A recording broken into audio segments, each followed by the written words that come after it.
یہ کام کرنے کے بعد وہ خود ہی ہانپ گیا اور نڈھال سا استبل کی طرف چل دیا۔ سب حیران تھے، آج اس کو کیا ہو گیا ہے؟ اتنی دیر میں میری چھوٹی سی بہن قدم اٹھاتی صحن میں آئی۔ جیسے ہی والد صاحب نے اس کو گود لینا چاہا، وہ بھاگی اور گھوڑے کے بنائے ہوئے گھڈے میں جا گری۔ جب والد صاحب نے اسے گھڑے سے نکالا تو وہ مر چکی تھی۔ اس حادثے کے بعد میرے والدین کو یقین ہو گیا کہ ملنگ ٹھیک ہی کہتا ہے۔ اس کے توڑ کے لیے ایک عامل سے رابطہ کیا گیا۔ اس عامل کے علاج کے دوران ہی ایک اور بہن پیدا ہوئی۔ میرے والدین کو ہر وقت خوف رہتا کہ کہیں ان کی یہ بیٹی بھی نہ مر جائے۔ ایک دن میرے والد نے ایک ملازم کو اپنا گھوڑا دے کر جنگل کے راستے کسی کام سے بھیجا۔ جب ملازم کام ختم کر کے راستے جنگل سے واپس آ رہا تھا تو شام ہو چکی تھی۔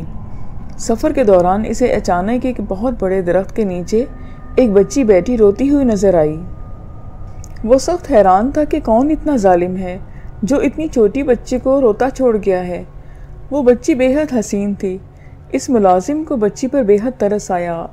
اس نے بچی کو گود میں اٹھا لیا اور گھوڑے پر بیٹھ کر بچی کو اپنے سینے سے لگا کر آگے بٹھا لیا کہ بچی کے پاؤں گھوڑے کی دم کی طرف ہو گئے۔ ابھی تھوڑی ہی دور گیا تھا کہ اسے محسوس ہوا کہ گھوڑے کی رفتار کم سے کم ہوتی جا رہی ہے، یہاں تک کہ اسے ایسے لگا کہ جیسے گھوڑے کو پیچھے سے کھینچا جا رہا ہے۔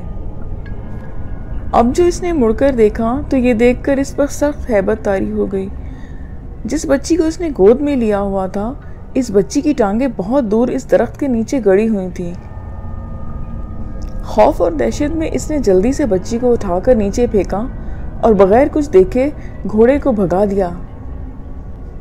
جب وہ ملازم میرے والد کے پاس گھر پہنچا تو رات ہو چکی تھی۔ وہ سخت بخار میں مبتلا تھا۔ والد نے اسے پانی پلایا، پوچھا کہ کیا ہوا ہے۔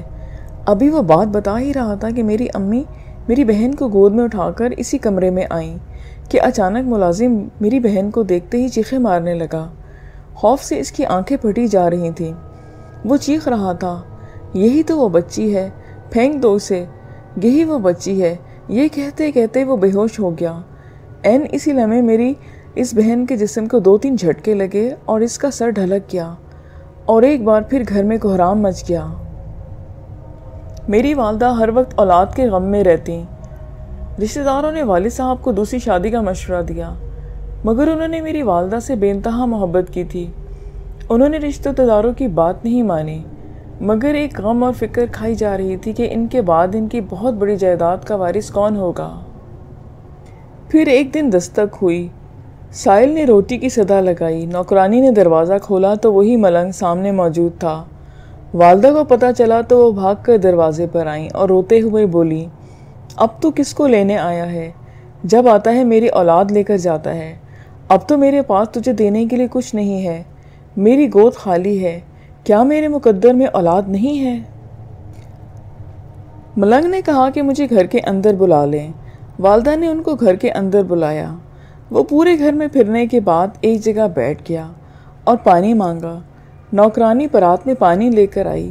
وہ کافی دیر تک پڑھتا رہا اور والدہ سے کہا، اس پرات میں تو دیکھیں۔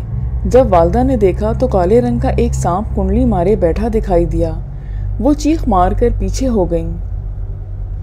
ملنگ نے کہا، بی بی آپ نے اپنی آنکھوں سے دیکھ لیا نا، آپ پر کالا جادو کیا گیا ہے اور اسی جادو کے ذریعے آپ کی کوکھ میں کالا سانپ بٹھا دیا گیا ہے جو آپ کے ہر بچے کو موت کے گھاٹ اتار دیتا ہے۔ والدہ یہ سن کر بہت خوفزدہ ہو گئیں اور پوچھنے لگیں، تو کیا میں کبھی اولاد کا سکھ نہ دیکھ پاؤں گی؟ ملنگ نے کہا، اولاد کے سکھ آپ دیکھ پاؤ گی مگر جائیداد کا وارث نہیں ہوگا۔ والدہ نے پوچھا، جب اولاد رہے گی تو جائیداد کا وارث کیسے نہیں رہے گا؟ وہ بولا، یہ آپ کو وقت بتائے گا۔ اگر اولاد کو زندہ دیکھنا ہے تو تمہیں ایک بہت بڑا سخت مشکل سے گزرنا ہوگا۔ والدہ بے حد باہمت خاتون تھی، کہنے لگی، میں ہر مشکل سے گزرنے کو تیار ہوں۔ پھر ملنگ نے کہا، سوچ لو، کام بے حد مشکل ہے۔ والدہ نے کہا، میں تیار ہوں۔ ملنگ نے کہا، اولاد کو زندہ حاصل کرنے کے لیے خود کو تمہیں اس سانپ کو اپنی کوکھ سے جنم دینا ہوگا تاکہ آئندہ آنے والے بچوں کی زندگی محفوظ ہو جائے۔ میری والدہ بغیر کچھ سوچے سمجھے اس عجیب و غریب ناقابل یقین کام کرنے کے لیے تیار ہو گئی تھیں۔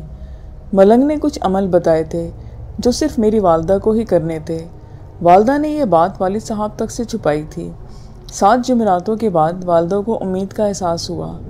جیسے جیسے وقت قریب آ رہا تھا، والدہ خوف میں پیلی ہوتی جا رہی تھی، اور پھر ایک رات انہوں نے ساری بات والد صاحب کو بتا دی۔ وہ بہت سخت پریشان ہو گئے اور انہوں نے والدہ کو ڈانٹا بھی کہ اولاد کی خاطر اتنا بڑا خطرہ مول لیا ہے۔ یہ بات دادا دادی کو بھی بتا دی گئی اور گھر کے ملازموں سے بھی چھپی نہ رہی۔ اس زمانے میں عورت کو ہاسپٹل نہیں لے جایا جاتا تھا، دائی وغیرہ کو ہی گھر پر بلایا جاتا تھا۔ ایک پرانی جاننے والی دائی کو اعتماد میں لے کر ساری بات بتائی گئی، اور پھر وقت آنے پر والدہ نے ایک مردہ سانپ کے ساتھ ساتھ ایک جیتے جاگتے لڑکے کو بھی جنم دیا، جس کا رنگ بالکل نیلا تھا۔ وہ لڑکا اپنی پیدائش کی کچھ دیر بعد ہی مر گیا۔ پھر اس واقعے کے ٹھیک 1 سال بعد میں نے اس دنیا میں جنم لیا۔ میں بالکل ٹھیک اور نارمل بچہ تھا۔ میرے بعد کچھ وقفے سے 2 اور بھائی پیدا ہوئے، لیکن کوئی بہن دنیا میں نہ آئی، اور ہم 3 بھائیوں نے لمبی عمر پائی۔ جب پاکستان بنا تو ہم یہاں آ گئے، مگر یہاں آ کر ہمیں جائیداد میں سے کلیم کرنے کے باوجود کچھ نہ ملا، اور ملنگ کی یہ بات سچ ثابت ہو گئی کہ جائیداد ملے گی یا پھر اولاد کا سکھ ملے گا۔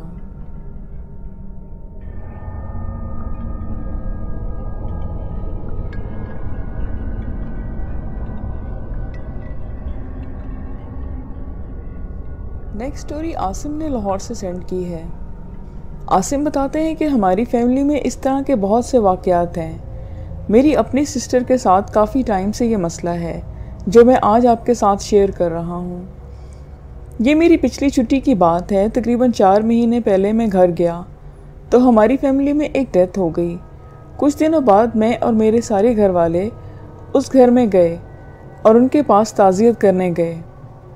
وہ بھی ہمارے رشتہ دار ہیں۔ ان میں سے کچھ کے گھر کافی ٹائم سے یہ جنات کا مسئلہ چل رہا ہے۔ ہم اپنے کزن کے گھر بیٹھے ہوئے تھے تو ہم نے سوچا قبر پہ جا کر دعا کر کے آئیں۔ شام کے تقریباً 5:30 بجے تھے۔ میں، میرا کزن، میری سسٹرز اور ان کی اور کزن، ہم سب قبر پر گئے۔ ہم نے قبر پر جا کر دعا کی۔ آپ کو بتاتا چلوں کہ یہ کوئی زیادہ قبروں والا قبرستان نہیں، بلکہ ہمارے رشتہ داروں کی 2-3 قبریں ہیں اور ایک پاس ہی آگے جنگل سا ہے۔ اس کے بعد میں اور میرا کزن واپس آ گئے، لیکن میری دونوں سسٹرز اور وہاں اس گھر میں رہنے والی 2 کزن وہاں ہی رک گئیں۔ ہم گھر آ گئے۔ کچھ دیر بیٹھنے کے بعد میں نے کہا کہ چلو کرکٹ کھیلنے چلتے ہیں۔ ہم نکلنے ہی والے تھے کہ اچانک دوسری سسٹر کی آواز آئی۔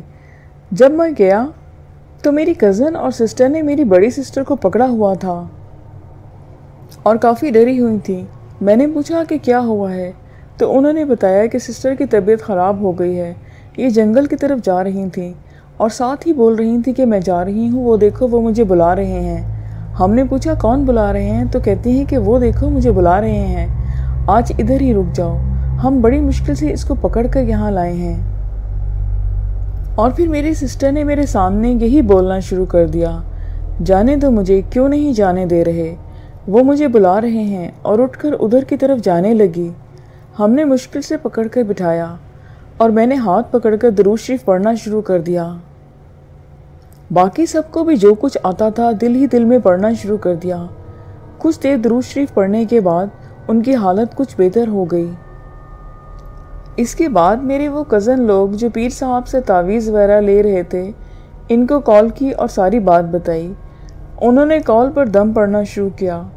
2-4 منٹ تک دم کرتے رہے، پھر اس کے بعد کچھ جا کے تربیت نارمل ہوئی، لیکن سسٹر کہہ رہی تھی میرے جسم میں بہت درد ہے اور تھکاوٹ ہو رہی ہے۔ ہم نے 5-10 منٹ وہاں گزارے اور اس کے بعد وہاں سے جانے میں ہی بہتری سمجھی۔ پھر بعد میں بھی ان پیر صاحب سے دم کرواتے رہے، وقتی بہتری آ جاتی لیکن مکمل صحت نہیں ہو رہی تھی۔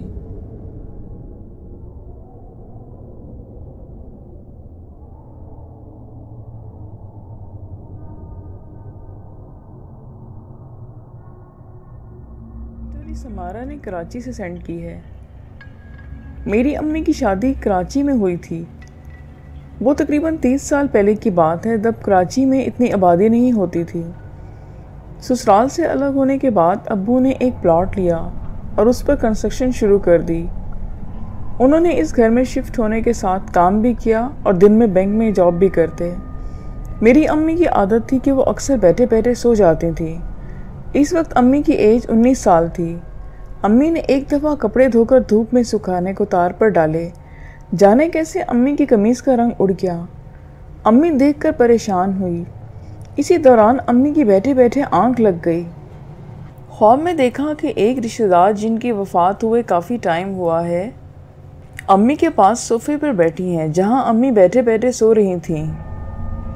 وہ آرام سے امی سے کہتے ہیں کہ تمہارے پاس جو قمیض ہے جس کا رنگ اڑ چکا ہے، تم اس کا کیا کرو گی؟ یہ مجھ پر صدقہ کر دو، جو عورت آئے دروازے پر اس کو دے دینا۔ امی کی آنکھ کھلی تو ساتھ صوفہ جہاں وہ انکل خواب میں بیٹھے نظر آئے تھے، وزن کے دباؤ سے اپنی جگہ پر آ کر ٹھہرا تھا، جیسے کوئی ابھی ابھی وہاں سے اٹھا ہو۔ امی ایک دم سے ڈر گئیں۔ اتنے میں دروازہ بجا۔ امی نے دروازہ کھولا تو سامنے برقع پوش خاتون تھی۔ اس نے سلام کیا اور وہ قمیض مانگی تو امی حیران ہوئی اور انہوں نے قمیض لا کر اسے دے دی۔ وہ عورت واپس جانے کو مڑی تو امی کو نظر اس کے پاؤں پر پڑی۔ اس کے پاؤں پیچھے کی طرف مڑے تھے جبکہ وہ عورت آگے جا رہی تھی۔ یہ دیکھ کر امی نے ڈر کے جلدی سے دروازہ بند کیا۔ جیسے ہی وہ واپس آ جائیں، وہ ڈر کر پیچھے کی طرف گئیں۔ یہ جو کچھ بھی ہوا تھا وہ بہت عجیب اور ڈراؤنا تھا۔ وہ عورت پچھل پیری تھی جو امی کے پاس آئی تھی۔ یہ سچا واقعہ ہے جو میری امی کے ساتھ پیش آیا۔ امی بتاتی ہیں کہ یہ اچھے لوگ تھے جو امی کو نظر آئے تھے، اور جب تک نظر آتے تھے گھر کے حالات، صحت اور زندگی اچھی تھی۔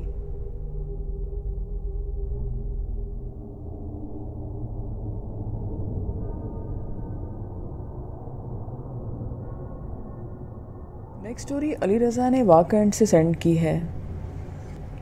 جو واقعہ میں آپ کو سنانے جا رہا ہوں یہ بالکل سچا ہے اور میرے دوست کے ساتھ پیش آیا تھا۔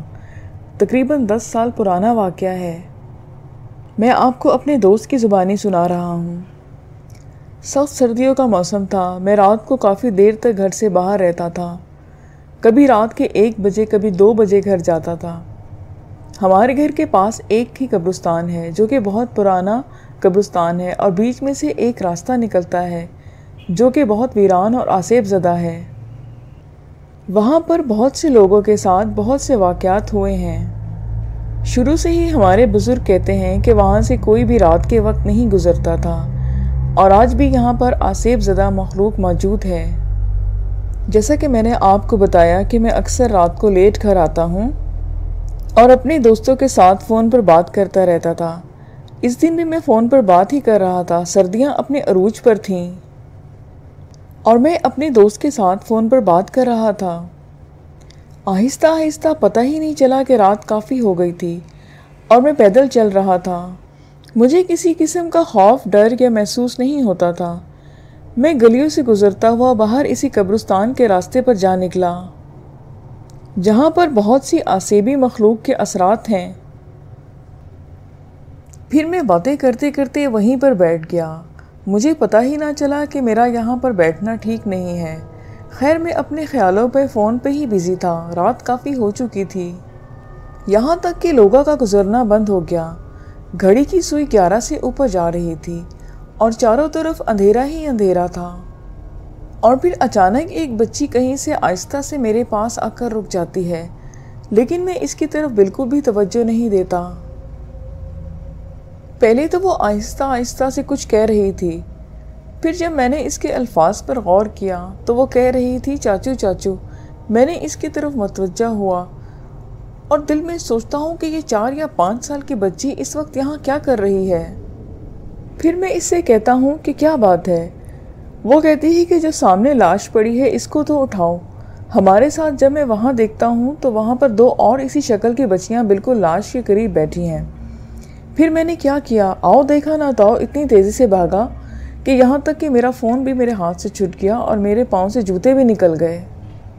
اس وقت مجھے کچھ سمجھ نہیں آ رہا تھا سوائے اپنے گھر کے۔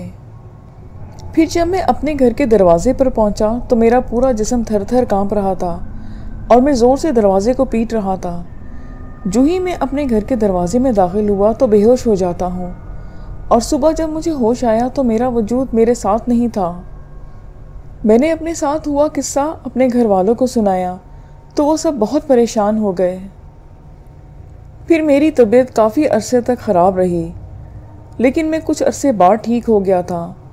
آج بھی میں جب وہ جگہ دیکھتا ہوں تو میرے رونگٹے کھڑے ہو جاتے ہیں، اور رات کا زیادہ دیر باہر رہنا اس دن کے بعد سے میں نے اپنا ختم کر دیا۔ لسنرز، یہ آج کی سٹوریز تھی، امید ہے کہ آپ کو پسند آئیں گی۔ پھر نیکسٹ ویڈیو میں ملیں گے نیو سٹوریز کے ساتھ۔ اپنا بہت خیال رکھیے گا، دعا میں یاد رکھیے گا۔ خدا حافظ۔